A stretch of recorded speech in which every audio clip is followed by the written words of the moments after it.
So, for today's topic, we're going to be talking about environmental productivity. Maybe some of you have heard of the coffee shop effect.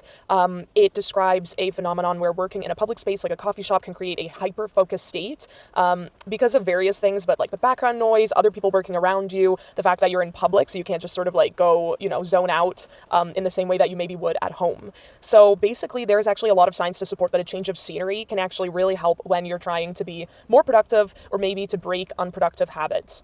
It's a way to tell your body to sort of, and your mind to sort of shift into a different mode, maybe where you're having an increase in output in terms of productivity, or maybe you've been in a rut and you've been, less creative and less focused, and changing your environment can really help with this. And I think it's kind of a bit counterintuitive. Like you might think like being in a more noisy place or something that actually would decrease productivity, but there's actually a lot of science and a lot of anecdotal evidence that shows that actually switching up your environment can really help. So something that I do is if I can feel that I'm sort of like not being super productive, or I'm like kind of getting to the end of my productivity on a task, I will literally just get up and move location, go to a coffee shop, work remotely from there, etc.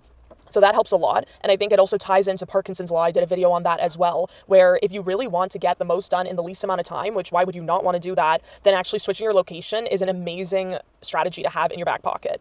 It boosts creativity, increases concentration, breaks unproductive habits and routines like procrastinating. If you go to like a coffee shop or something like that, like you can't just go like stare into space. You can't go like lie down. Like you have like an appearance to keep up. Like you have to be working. And I think that if you try that, it actually really increases your productivity. And I would say the same even for like remote working on vacation. I think some people may think like, oh, like if I were to do like maybe like a sort of digital nomad remote work setup, that would be like detrimental to my output. But I've actually found when I'm working abroad that I actually get more done than when I'm at home, because I'm just so focused. I'm in the moment, like I'm like feeling great. So like I'm just like in the zone. And I think that it's sort of like an untapped potential that you can pull on if you want to drive your productivity up.